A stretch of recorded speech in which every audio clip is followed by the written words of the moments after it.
Hello guys, कैसे हो यार। पिछले लेक्चर में दोस्तों हमने देखा था किस प्रकार से आपके फैराडे लॉ की क्वेश्चन करेंगे, और उसके बाद हम चले आए थे आपके पास क्या लेकर, कंडक्टिविटी एंड मोलर कंडक्टिविटी। ठीक है, ये पढ़ेंगे आज के टॉपिक में, कंडक्टिविटी एंड मोलर कंडक्टिविटी। ठीक है, क्या पढ़ेंगे? Conductivity and molar conductivity. दोस्तों आप सभी का स्वागत है यहाँ पर स्काई केमिस्ट्री की ऑनलाइन क्लास में। देखिए दोस्तों, स्काई केमिस्ट्री में मैंने पढ़ा दिया आपको, जीओसी फर्स्ट चल रही है, उसमें पढ़ा रहा हूँ आपको बेसिक ऑर्गेनिक। ठीक है, और ये फिजिकल केमिस्ट्री का आज लेक्चर आएगा, 2 लेक्चर जीओसी, 2 लेक्चर फिजिकल। फिर ऐसे भी करेंगे हम, क्या करेंगे, इनऑर्गेनिक केमिस्ट्री के साथ में ले बैठेंगे उसको। अब देख इसमें क्या होगा रे, तू देख, कल बता भी दिया था कंडक्टिविटी। कंडक्टिविटी कंडक्टिविटी टॉपिक का क्या नाम है? क्लास 12 के लिए 3rd चैप्टर है, conductivity in electrolyte. Conductivity of electrolyte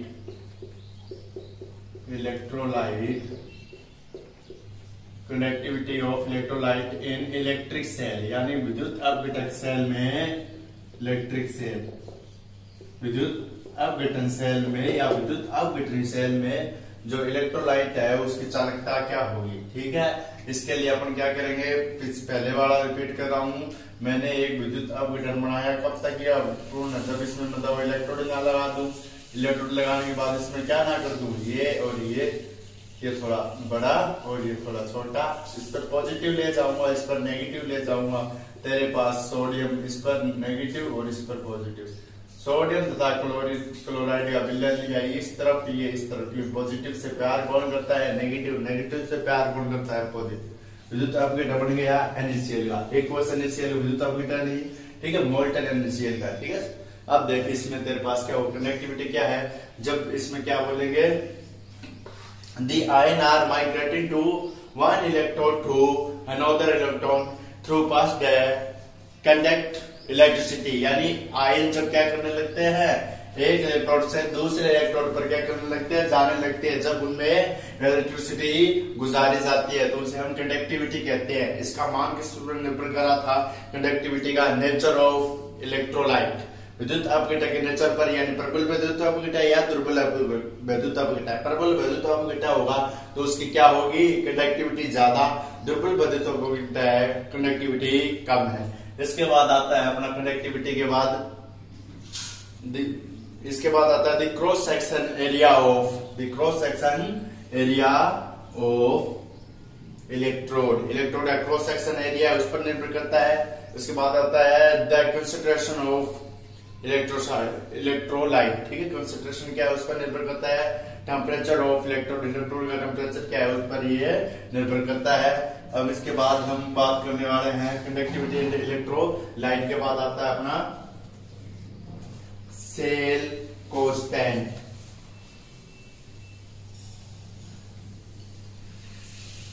cell constant देखिए, इससे में है ये सेल कांस्टेंट।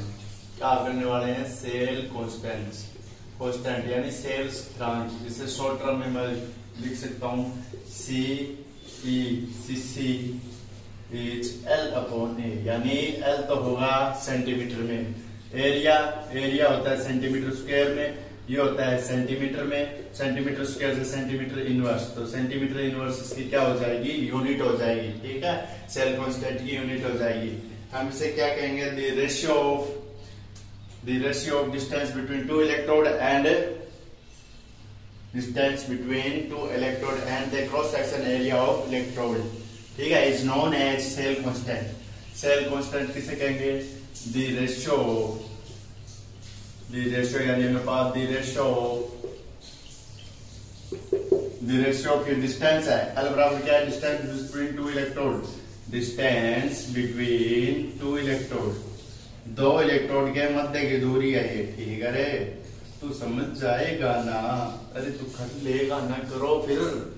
हम दुखी हो गए, तुम भी दुखी हो गए 5 साल से। ठीक है, ये है अपना कौन सा, केजरीवाल वाला answer. The ratio distance between distance between two electrode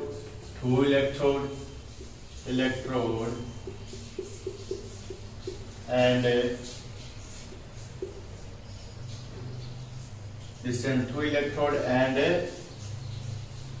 the cross section area, the cross section अनुप्रस्थ काट क्षेत्रफल बोलते हैं इसे, ठीक है।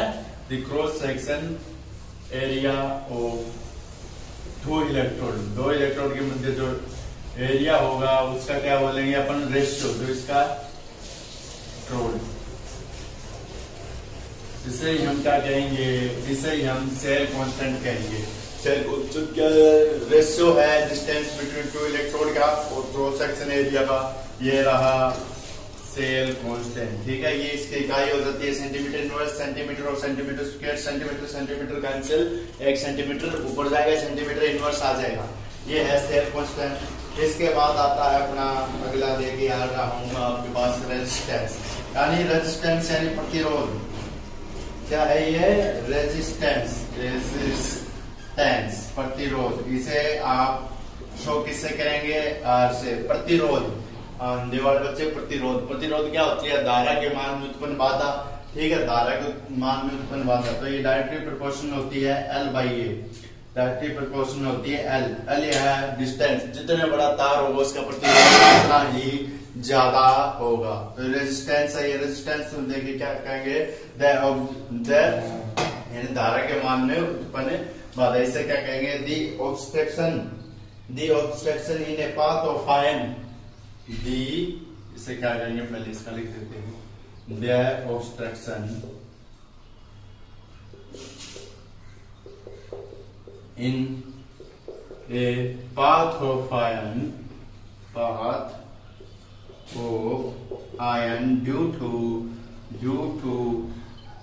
कोलेजन भी डिसोसिएटेड मॉलिक्यूल, ठीक है, समझ गए। यानी मैं क्या कह रहा हूं, जब आयन के मान में आयनों के जो डिस्टेंस होती है उनमें क्या हो जाए, बाधा उत्पन्न हो जाए। क्यों, क्योंकि उसमें टक्कर होगी, वो क्या हो जाएगी, डिसोसिएटेड, अवस्थित अणुओं के मध्य होगी। तो इसे हम क्या कहेंगे, रेजिस्टेंस कहेंगे, या धारा के मान में उत्पन्न बाधा। ये पहले हटो देता हूं, फिर इसका देखिए कुछ मैं बताने वाला हूं, इसका बहुत कुछ देख ले, तुम देख। अब देख यहाँ पर R डायरेक्टली प्रोपोर्शनल होगा L यहाँ पर आपको पता चल गया क्या है, वही दूरी है, ठीक है। जितने ज्यादा L का मान होगा, R का मान होगा, उतने ज्यादा L का मान होगा। जब मैं इस R को लिख सकता हूं सेल कांस्टेंट से, R directly proportional L upon A, ठीक है।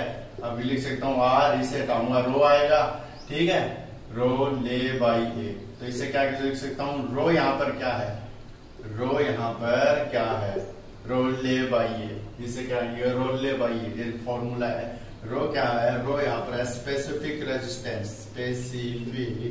रेजिस्टेंस। ये कैसा रेजिस्टेंस होता है सर, रेजिस्टेंस, अरे होता कुछ नहीं है, ऐसा रेजिस्टेंस होता है, कोई विद्युत तार बेटा है, मैंने कोई तार लिया, तार लेने के बाद उसका अनुप्रस्थ का क्षेत्रफल 1 सेंटीमीटर स्क्वायर माना, ठीक है, 1 सेंटीमीटर स्क्वायर अनुप्रस्थ का क्षेत्रफल, उसकी लंबाई 1 सेंटीमीटर मानी, तो इसमें जो प्रतिरोध उत्पन्न होगा वही इसका स्पेसिफिक यानी विशिष्ट प्रतिरोध कहलाता है। रो ले बाई ए, इसे रो से शो करते हैं, और ये आ रहा है, इससे हम क्या कर सकते हैं, R का मान किस किस पर डिपेंड करता है, R का मान डिपेंड करता है L पर, R इंक्रीज L इंक्रीज, ठीक है, R increase L increase. Temperature पर टेम्परेचर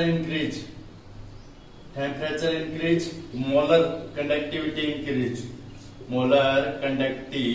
इंक्रीज, आयनिक चालकता इंक्रीज होगी, टेम्परेचर होगा ज्यादा होगी, और R रेजिस्टेंस का मान क्या हो जाएगा, R डिक्रीज हो जाएगा, R क्या हो जाएगा, डिक्रीज हो जाएगा ना, तो कर भी लेगा ना, ठीक, R क्या हो जाएगा, रे डिक्रीज हो जाएगा, कर ये भी कुछ नहीं पाएगा, डिक्रीज बच्चे को होना ही पड़ेगा। बहुत इंपॉर्टेंट संबंध आ रहे हैं, इनसे आपको क्वेश्चन पूछा जा सकता है, यूनिट दे सकती है, यूनिट देख के भी पूछा जा सकता है, नीट में कैसे पूछा जा सकता है, देख ऐसे पूछा जा सकता है किसी तार का टेम्परेचर मैंने बढ़ा दिया, ठीक है, बढ़ाने के बाद कितना बढ़ाया, मान लीजिए मैंने 100 डिग्री सेल्सियस तार का टेम्परेचर बढ़ाया, ठीक है, या फारेनहाइट में होता है टेम्परेचर, ठीक है। अब इसमें मोलर कंडक्टिविटी बता दिया, आयन बता दिया, तो बताओ प्रतिरोध कितना होगा, प्रतिरोध उससे कम आएगा, ठीक है। यानी इससे ये से भी पूछा जा सकता है रेजिस्टेंस का मान निर्भर करता है निम्नलिखित में कौन कौन सा, कंडक्टिविटी पर, रेजिस्टेंस पर, टेम्परेचर पर, या दे देगा कंसंट्रेशन पर। तो आपका गलत कौन सा होगा, कंसंट्रेशन है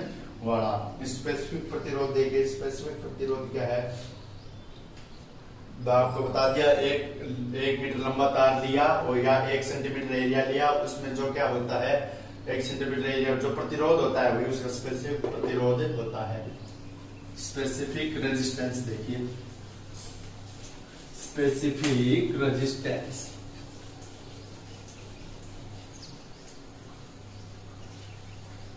क्या देखने वाले हैं, स्पेसिफिक रेजिस्टेंस, विशिष्ट। अब देख स्पेसिफिक रेजिस्टेंस क्या है, विशिष्ट प्रतिरोध। एक तार है मेरे पास, उसमें मैंने क्या किया, 1 सेंटीमीटर स्क्वायर उसका एरिया क्षेत्रफल है और उसमें लंबाई भी 1 मीटर है। जो प्रतिरोध होगा उसमें जब मैं करंट पास करूंगा तो धारा की मान उत्पन्न बाधा होगी, वही उसका विशिष्ट प्रतिरोध आएगा। The resistance of electrolyte in electrolytic cell having unit area separated by unit distance, यानी जो सेल के पास जो एरिया है वो यूनिट डिस्टेंस द्वारा अलग हो जाता है, ठीक है। ये है रो, रो का मान किस पर निर्भर करता है, ए तथा एल पर निर्भर नहीं करता है। क्यों नहीं करता है, क्योंकि एरिया का मान अलग अलग हो सकता है, लेंथ का, एल का मान अलग अलग हो सकता है, कितने भी दे सकता है, लेकिन ये यूनिट सेम रहती है। नेचर ऑफ कंसंट्रेशन, कंसंट्रेशन पर क्या कर सकता है, कंसंट्रेशन पर क्या करते हैं, निर्भर करता है, कंसंट्रेशन, ठीक है, थोड़ा जल्दीबाजी में, ठीक है। नेचर ऑफ कंसंट्रेशन, सांद्रता पर, टेम्परेचर पर निर्भर करता है। टेम्परेचर बढ़ाएंगे मोलर कंडक्टिविटी बढ़ेगी, चालकता बढ़ेगी और इससे यह हो जाएगा। नेचुरल इलेक्ट्रोलाइट, परबल इलेक्ट्रोलाइट है या दुर्बल है, ठीक है, वीक है या स्ट्रॉन्ग इलेक्ट्रोलाइट है, ये डिपेंड है, ठीक है। ये बहुत ही अच्छे से याद कर लेना, आपके किन पर निर्भर करता है। बहुत अच्छा क्वेश्चन बनता है, इनमें से कई बार थ्योरेटिकल क्वेश्चन भी आ जाते हैं। अब देखिए इसके बाद आता है तेरा स्पेसिफिक रेजिस्टेंस के बाद आता है कंडक्टिविटी, चालकता। क्या कहते हैं, चालकता, रेसिप्रोकल ऑफ रेजिस्टेंस, कंडक्टिविटी। इसके बाद नेक्स्ट पॉइंट आता है कंडक्टिविटी। पॉइंट नंबर कितना है, 4 है शायद।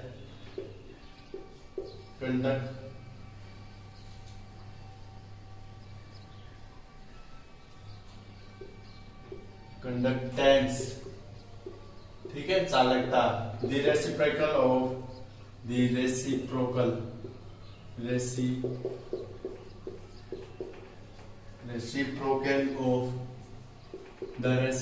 ऑफ रेसिस्टेंस यानी प्रतिरोध का व्युत्क्रम चालकता कहलाती है। सी डायरेक्टली प्रोपोर्शनल 1/r, इसकी यूनिट में निकाल सकता हूँ, आसानी से निकाल सकता हूँ। सी 1/r, 1/r क्या होता है, r का मात्रक होता है ओम या साइमन, SCM से लिखते हैं, ठीक है, SCM से लिख सकते हैं, ठीक है। साइमन इसको ऐसे भी लिख सकते हैं, तो इसका हो जाएगा ओम इनवर्स, इसका मात्र हो गया ओम इनवर्स, यानी चालकता का व्युत्क्रम या प्रतिरोध का व्युत्क्रम चालकता कहलाती है। इसके बाद आता है स्पेसिफिक कंडक्टिविटी, इसके बाद आता है specific conductivity, reciprocal of resistivity या specific resistance, reciprocal of specific resistance, ठीक है। इसके स्पेसिफिक कंडक्टिविटी, विशिष्ट प्रतिरोधकता, स्पेसिफिक कंडक्टिविटी कर देगा ना तू, कंडक्टिविटी और लिख लेगा ना रे तू। स्पेसिफिक कंडक्टिविटी रो से मैं इसे शो करता हूं बच्चों, तो आपके C/R, यहाँ पर रो इसके समानुपाती से K से शो करते हैं, ठीक है, K कप्पा हो जाती है ये, ठीक है। स्पेसिफिक कंडक्टिविटी को मैं लिख सकता हूँ K, ठीक है, K। और ये किसके, the reciprocal of resistance, specific resistance की क्या हो जाती है, ये व्युत्क्रमानुपाती, K = 1/ρ, ठीक है। रो की यूनिट आपको लिखाई है मैंने, रो की यूनिट करवाई भी है। तो रो का मतलब होता है रोल ए बाई ए, ठीक है। क्या होता है? रोल ए बाई ए। रो का मतलब होता है रोल ए बाई ए। तो मैं इसको खोलूं के 1/1 आर एल बाई ए। तो इसका देखिए के यूनिट निकालनी है के ओम इसका मात्रक होता है इंटू एल का मात्रक सेंटीमीटर और इसका सेंटीमीटर स्क्वायर, इसका मात्रक सेंटीमीटर, सेंटीमीटर कैंसिल, ऊपर जाए सेंटीमीटर इनवर्स। तो के का मात्रक आ गया ओम इनवर्स सेंटीमीटर इनवर्स। बहुत ही इंपोर्टेंट, बहुत ज्यादा। अगर आपको ये देखना आता तो आपको ये पता चल जाएगा अगले वाले प्रश्न में दिया क्या है। ये यूनिट बहुत ज्यादा कई बार पूछ लेता है, अभी आपको याद रखनी है यूनिट। इसके बाद आता है आपके मोलर कंडक्टिविटी। मोलर यानी मोलर कंडक्टिविटी क्या होती है? Conductivity for 1 mole solution, 1 mole solution के लिए कंडक्टिविटी। इसके बाद आती है मोलर कंडक्टिविटी यानी आयनिक चालकता। मोलर कंडक्टिविटी क्या आती है? Molar conductivity, molar conductivity, conductivity.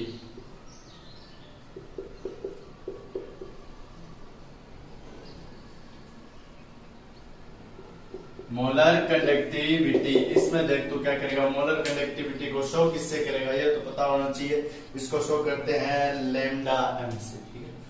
इस प्रकार से लैम्डा एम से मोलर कंडक्टिविटी क्या होती है?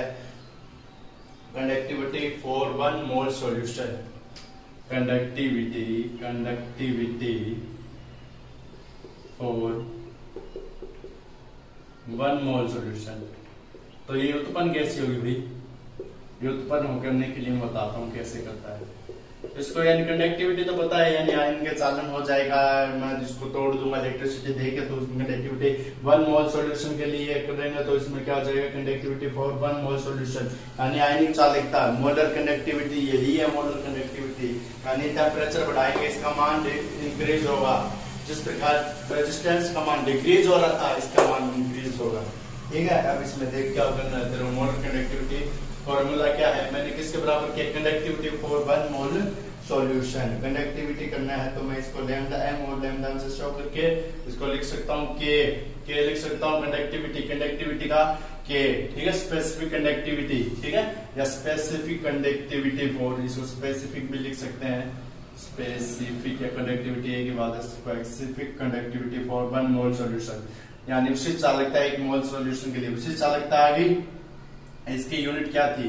यूनिट निकाली थी ओम इनवर्स सेंटीमीटर इनवर्स निकाली थी। और इसका है एम मोलर। मोलर का क्या होता है? मोलर कंडक्टिविटी क्या होती है? Mole upon litre, mole upon litre. तो लीटर को मैं किस में कन्वर्ट करने वाला हूँ? लीटर को मैं किस में? सेंटीमीटर में कन्वर्ट करना पड़ेगा। तो इसका 1000 से ऊपर मैं क्या कर दूं? गुणा कर दूं। के को 1000 से मैं गुणा कर देता हूँ और एम लिख देता हूँ। हो गया कन्वर्ट होने के बाद मैं इसका लिख सकता हूँ। इसकी यूनिट क्या आ जाएगी? तो इसकी यूनिट आ जाएगी मोल इनवर्स। सेंटीमीटर था तो सेंटीमीटर ऊपर गया, 1000 तो सेंटीमीटर स्क्वायर, तो mole inverse centimetre square ohm inverse. तो ये हो गया आपके लैम्डा एम का यूनिट। लैम्डा एम की यूनिट हो गई मोल इनवर्स सेंटीमीटर स्क्वायर मोल। इसका क्या हो गया? ये इसकी यूनिट हो गई। तो इसका यूनिट फिर से देखें, ohm inverse centimetre square mole inverse, ohm inverse centimetre square mole inverse. अब देखो ohm inverse centimetre square mole inverse. Mole है ये 1 मोल के लिए, यानी कोई भी मोल दे देगा उसमें आपसे पूछ लेगा चालकता बताओ। इसके न्यूमेरिकल करेंगे आपके सामने निकल के सामने आ जाएगा। इसके बाद आता है इक्विवेलेंट कंडक्टिविटी, ग्राम तुल्यांक वाले, ठीक है। इक्विवेलेंट इक्विवेलेंट यानी तुल्यांक क्या होता है? तुल्यांक ये होता है, मैंने आपको बताया था, तुल्यांक होता है मास अपॉन डेंसिटी, ठीक है। मास अपॉन डेंसिटी होता है तुल्यांक। मास अपॉन डेंसिटी, मेरा भी खुद का दिमाग ऐसे चल रहा है।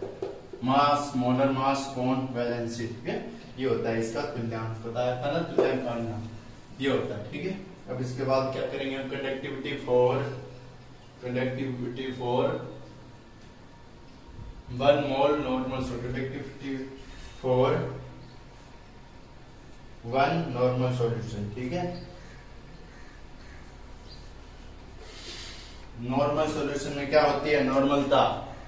वन नॉर्मल सॉल्यूशन, नॉर्मलता पढ़ी होगी, नॉर्मलता नहीं पढ़ी है क्या? नॉर्मलता, फॉर्मलता, मोललता, ये सभी आपके सेकंड चैप्टर में और 11th में भी थी। ठीक है, अब इसमें देख नॉर्मलिटी क्या होती है? मोलरिटी इंटू वैलेंसी, ठीक है, या आयतन। ठीक है, मोलरिटी इंटू आयतन। अब देख इसमें क्या होती है? लैम्डा इक्विवेलेंट, इसे लिखेंगे हम लैम्डा इक्विवेलेंट से, तो शो कर देंगे लैम्डा इक्विवेलेंट का मान किस प्रकार से लिखा जाएगा। देख lambda equivalent equal to lambda equivalent equal to K into 1000, हम किस जगह एन लगा देता हूँ। एन का मान आपको पता है, नॉर्मलता होती है मोलरता इंटू आयतन, ये है मोलरता इंटू आयतन। ही आगे काम आएगा जब आप इसमें क्या करेंगे? संबंध स्थापित करेंगे। अब इससे हम यूनिट निकाल लेंगे। यूनिट निकालेंगे तो ओम इनवर्स सेम है, सेंटीमीटर स्क्वायर है, नॉर्मलता इंटू आयतन। इसकी यूनिट क्या आ जाएगी? ग्राम इनवर्स। ठीक है, इक्विवेलेंट इनवर्स का ग्राम इनवर्स। अब किस जगह आ जाएगा? ग्राम इनवर्स। इसको ग्राम में लिया है, ग्राम इनवर्स या इक्विवेलेंट इनवर्स। ये यूनिट बहुत ज्यादा इंपॉर्टेंट है, आप याद रखें। अलग अलग यूनिट आ रही है बहुत ज्यादा। अब इसके बाद देख तो क्या करना है? अपने को संबंध स्थापित करता है, रिलेशन बिटवीन, क्या करना है? संबंध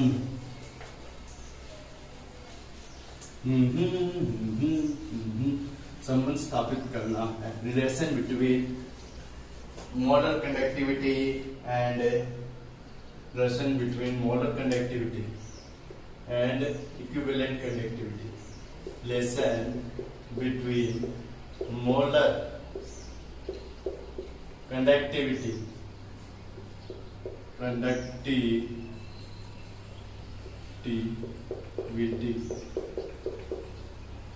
molar conductivity lambda M and lambda equivalent. ठीक है, रिलेशन ज्ञात करना है अपने को, करना कुछ नहीं है, बिल्कुल इजी है, बहुत ही इजी है। अपने को बस फॉर्मूला याद होना चाहिए। फॉर्मूला मैंने लैम्डा इक्विवेलेंट का क्या बताया था बच्चों? लैम्डा इक्विवेलेंट का फॉर्मूला मैंने आपको बता के आया हूँ, अभी मैंने बताया था। वो लैम्डा इक्विवेलेंट का फॉर्मूला होता है के इंटू 1000। क्यों गुणा किया? 1000 से, क्योंकि मेरे को लीटर को चेंज ग्राम में, लीटर को चेंज सेंटीमीटर में करना था। के इंटू 1000 इंटू इक्विवेलेंट है, तो इसका था एन, नॉर्मल था। ठीक है, और लैम्डा एम का क्या था? के इंटू 1000 इंटू एम। अब इसको बराबर रिलेशन ज्ञात करना है, तो मैं एन इक्वल टू, हम जानते हैं कि मोलरता इंटू आयतन होता है। अब इसमें मैं मान लिख दूंगा, लैम्डा इक्विवेलेंट लिख दूंगा के इंटू 1000 इंटू नॉर्मलता वो लिख दूंगा एम इंटू वी लिख दूंगा। तो एम को मैं एम इंटू के इंटू 1000 को क्या लिख सकता हूँ? लैम्डा एम लिख सकता हूँ ना। तो lambda equivalent equal to lambda M समानुपाती वी, लैम्डा एम समानुपाती वी। यही क्या है? आपके रिलेशन है, बहुत अच्छा रिलेशन है। आपको ये कब काम आता है? ये फॉर्मूले में, ये तभी काम आता है आपके फॉर्मूले में, या एन। ठीक है, ये वी वैलेंसी को मैं एन से रिप्रेजेंट कर सकता हूँ, एन मान। ठीक, आई एन, ये एन यहाँ पर क्या है? मोलरिटी इंटू वैलेंसी है। ठीक है, वैलेंसी लिख लेना, एन लिख ही देता हूँ, वैलेंसी है दोस्तों, वैलेंसी। पिछले वाले में वैलेंसी कर लेना, वैलेंसी। ठीक, वैलेंसी है, ये आता है। अगर आपको वैलेंसी दी गई होगी, लैम्डा इक्विवेलेंट दिया होगा, लैम्डा पूछ लेगा, लैम्डा दिया होगा, वैलेंसी पूछ लेगा, ये दोनों देकर इस प्रकार से फॉर्मूला काम में आता है। इसके जब अपन क्या करेंगे? क्वेश्चन करेंगे नेक्स्ट लेक्चर में, अब अपने को पता चल जाएगा। इसके बाद क्वेश्चन होने के बाद अपने पास आएगा effect of dilution in conductivity. ठीक है, यानी कंडक्टेंस पर क्या चालकता पर तनुता का प्रभाव देखेंगे। ठीक है, बहुत इंपॉर्टेंट टॉपिक। फिर इनके मध्य ग्राफ देखेंगे, फिर इसके बाद पोलर हाउस। ठीक है, ये आप क्या करिए? लिखिए और मुझे बताइए वीडियो कैसा लगा। ठीक है, बहुत ही इंपॉर्टेंट सवाल, बहुत ही इंपॉर्टेंट चैप्टर।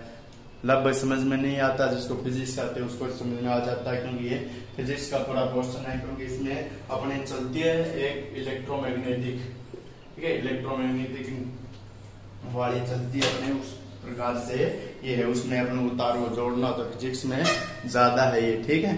ये केमिस्ट्री में है, फिजिकल केमिस्ट्री में, ठीक है। फिजिक्स का भी पार्ट आता है ये, ठीक है। जैसे एटॉमिक स्ट्रक्चर है फिजिक्स का है, इस प्रकार से है। थोड़ा इसमें आपको क्या करना पड़ेगा, फिजिक्स वाले बच्चे तो इसमें कर लेंगे, ठीक है दोस्तों। तारिये, ठीक है, बाय।